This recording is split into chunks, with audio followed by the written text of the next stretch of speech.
Kembali lagi di channel ini kita akan membahas mengenai perhitungan balok Gerber untuk mencari reaksi tumpuan dan cara menggambar diagram gaya dalamnya.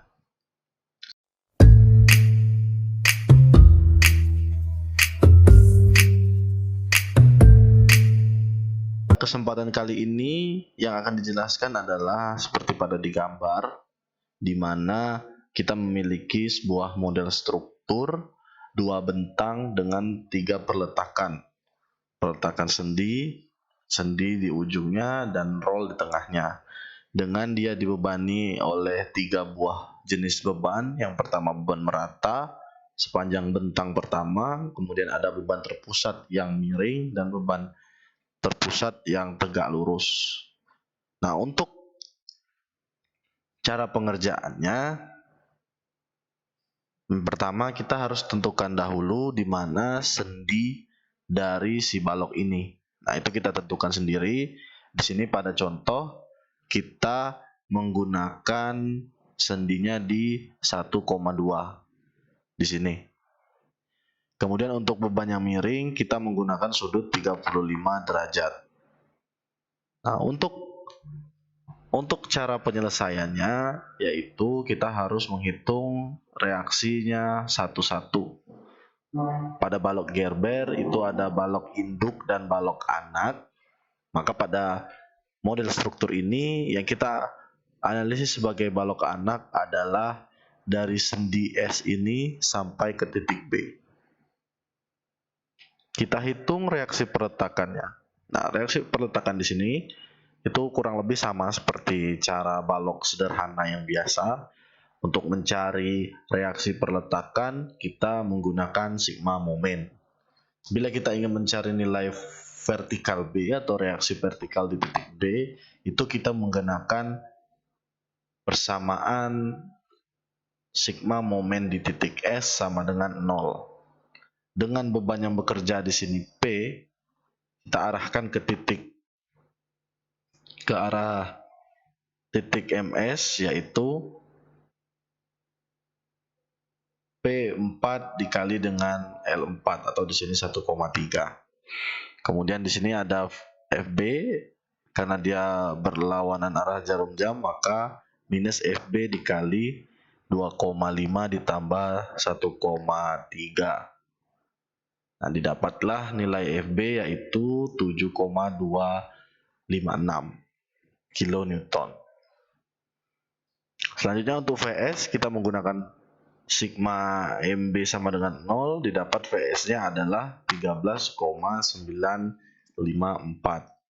Nah, kita kontrol di mana menggunakan persamaan sigma vertikal, gaya-gaya vertikal sama dengan 0, didapat ruas kiri dan ruas kanan nilainya sama, atau bila dijumlahkan hasilnya 0, maka hitungan reaksi peletakan kita itu benar. Nah, dari balok anak di sini kita mendapatkan reaksi VS, di mana kalau untuk balok induknya ini VS tadi itu menjadi beban pada balok induk. Maka untuk menganalisis balok induk caranya seperti ini. Kita mau mencari nilai reaksi VC, itu kita menggunakan persamaan sigma momen di titik A. Maka ada gaya yang bekerja yang pertama yaitu P2 sin 35 dikali jaraknya yaitu L1 3,2. Kemudian Q, karena dia sepanjang bentang ini kita langsung saja pakai Q-nya itu dikali dengan alasnya. Alasnya adalah L1 tambah L2, 3,2 tambah 2,1 dikali dengan setengah jaraknya tadi, L2 tambah L1. Kemudian ada vertikal C. Vertikal C ini berlawanan jarum jam, maka dia menggunakan minus, jaraknya L2 tambah L1. Kemudian beban VS ini yang kita pakai adalah yang ke bawah ya. Kalau yang VS ini kan itu yang didapat dari balok anak tadi. Yang kita gunakan pada analisis untuk balok induknya adalah yang VS ini sebagai beban. Karena dia searah jarum jam maka dia positif. dikali dengan jaraknya. Jaraknya 3,2 tambah 2,1 tambah 1,2.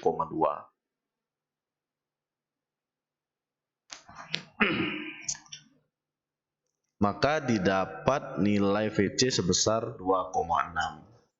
26,95. 959. Nah, kemudian untuk mencari nilai VA-nya kita menggunakan persamaan sigma momen di C seperti biasa, maka didapat nilai VA adalah 5,233. Kita kontrol reaksi perletakannya.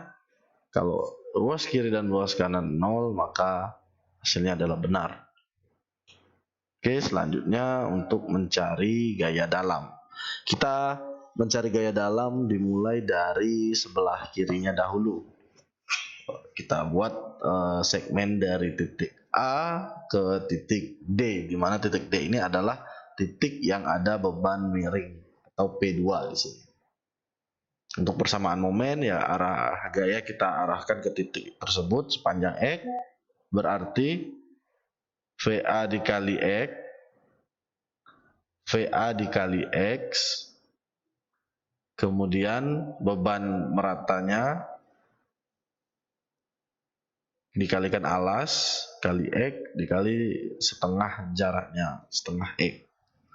Untuk beban yang ini nggak dipakai karena dia nggak ada jarak terhadap titik D. Didapatlah persamaan momennya adalah VA X kurang setengah Q3X kuadrat. Kita masukkan seperti biasa, X-nya berapa, didapatlah nilai momennya. Kemudian segmen yang selanjutnya sampai titik C sepanjang 5,3 meter. Nah, untuk persamaan momennya PA dikali X setengah Q3X kuadrat dikurang P2 sin 35 dikali X kurang 3,2. Kenapa dikurang 3,2? Karena P2 ini sudah melewati 3,2 di sini. Maka dikurangi ini. Berarti jaraknya ke titik C itu dari sini ke sini. Itulah X kurang 3,2. Kita masukkan lagi. Nah, di 3,2 apakah nilai momennya sama dengan persamaan sebelumnya? Di sini kita dapat 5,892 atau 893. Di sini juga angkanya sama. Berarti persamaan momen kita di segmen D sampai C ini benar. Kita masukkan lagi semua. Nah, sebelum itu, setelah kita masukkan, seharusnya di sini kita bisa mencari di mana letak momen maksimum. Letak momen maksimum seperti biasa kita pakai persamaan momen ini, kemudian kita turunkan. Setelah diturunkan kita sama dengan kan 0, didapatlah nilai X-nya. Nah, X-nya tadi yang sudah didapat itu kita substitusikan lagi ke persamaan momen. Nah, itulah nilai momen maksimum bagi si model yang ini, segmen yang ini.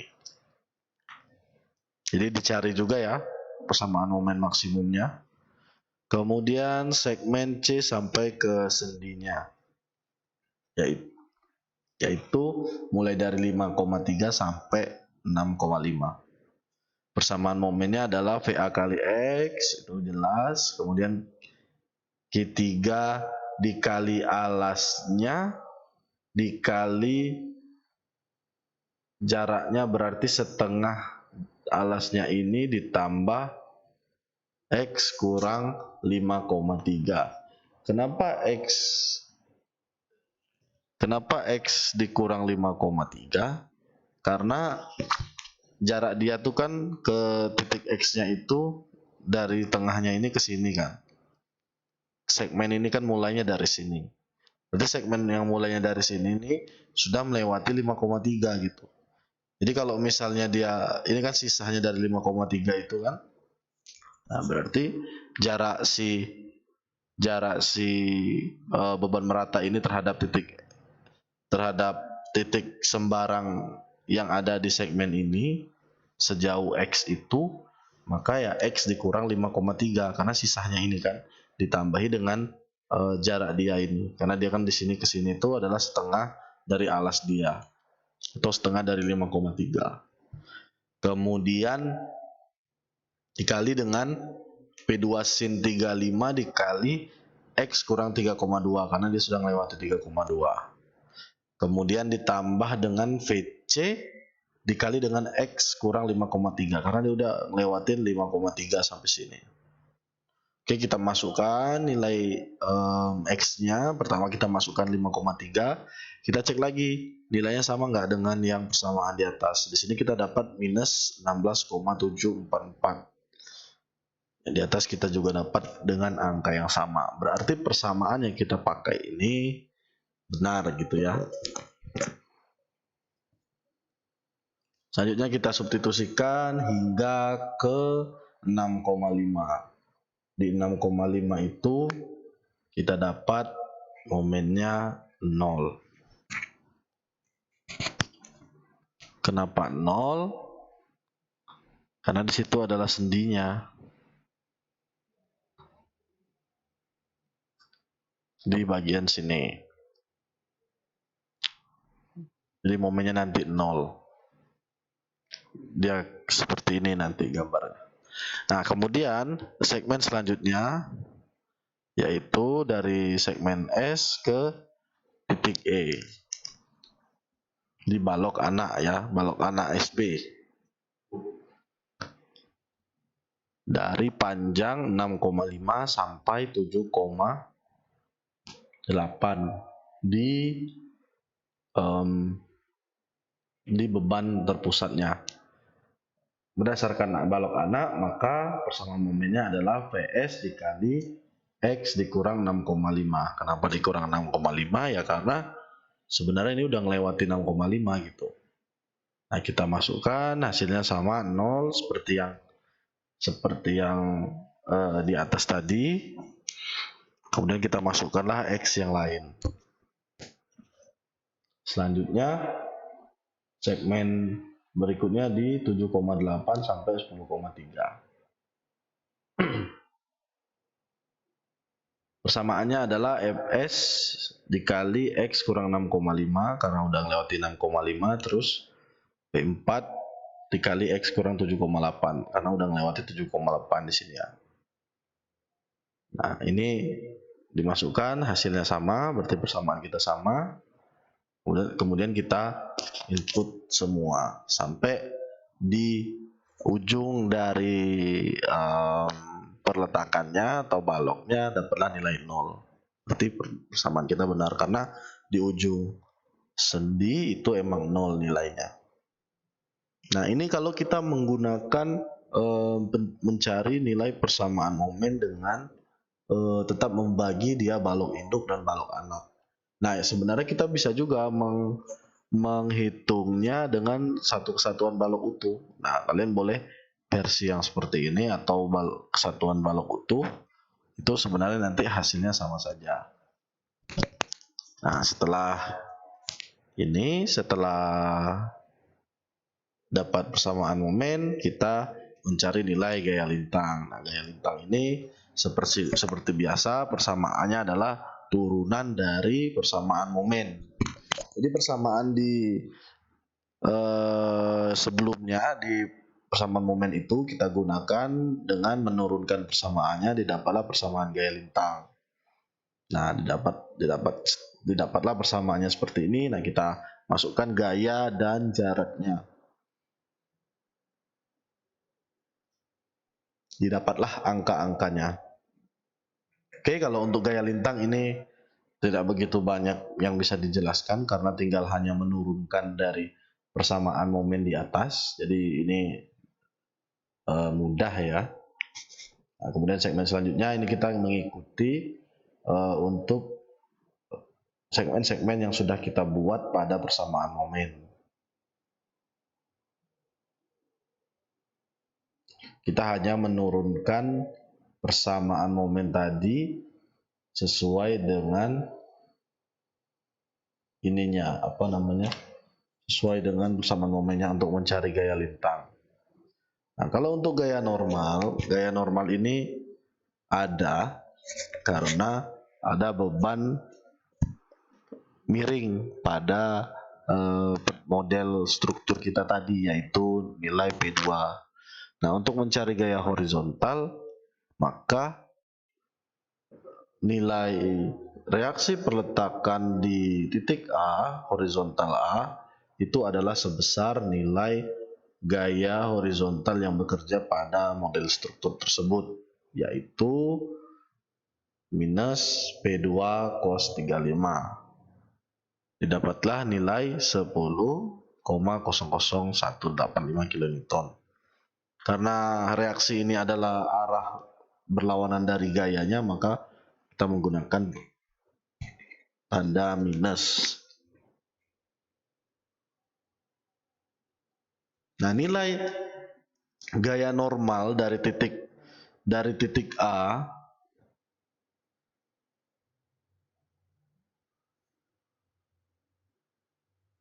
nilai gaya normal dari titik A pada soal kita itu adalah sebesar gaya yang bekerjanya. Ini dari titik A di sini ada nilai HA, berarti dia gaya normal yang bekerja di sini adalah sebesar HA tadi. Sampai di titik D ada lawannya, ada P2, maka besaran nilai gaya normal itu hanya bekerja di sini. Nah, selanjutnya di titik D ini 0 karena ada HA dan P2 cos 35 ini, maka gaya normalnya bernilai 0. Nah, bagaimana ya sebelah sini? Ya, sebelah sini karena nggak ada beban horizontal yang bekerja, maka tidak ada gaya normal yang bekerja di sini.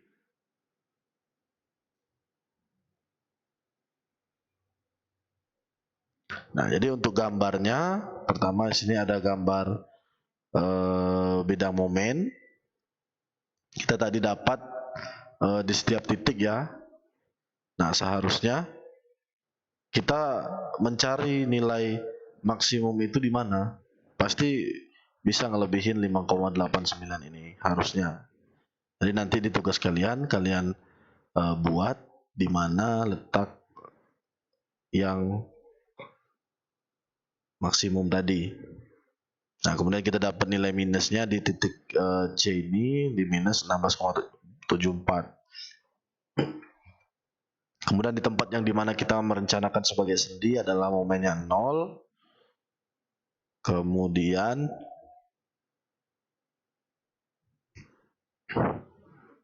ini nilai momennya yang ada beban P4 18,4. Nah, ini kita tinggal menggambar sesuai dengan besaran yang kita dapat di perhitungan sebelumnya. Begitu pula untuk gaya lintang. Gaya lintang tadi kita dapat positif, terus dia agak turun sedikit di sini negatif, kemudian turun lagi negatif. Karena kita tadi mencari di titik D ini ada 2 kali ya, makanya gambarnya seperti ini. Kemudian di titik C juga kita mencarinya 2 kali, maka gambarnya seperti ini. Ada yang minus, ada yang plus, dia naik lagi.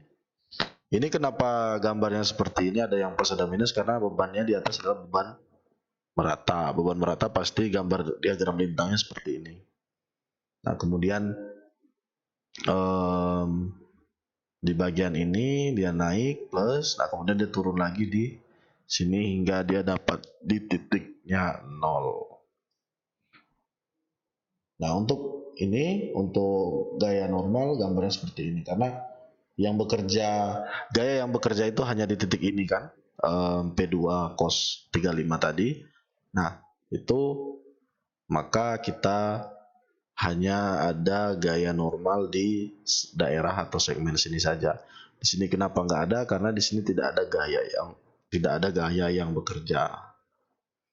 Oke, mungkin cukup sampai di sini untuk penjelasan dari soal kedua tugas besar kita balok Gerber. Selamat mengerjakan.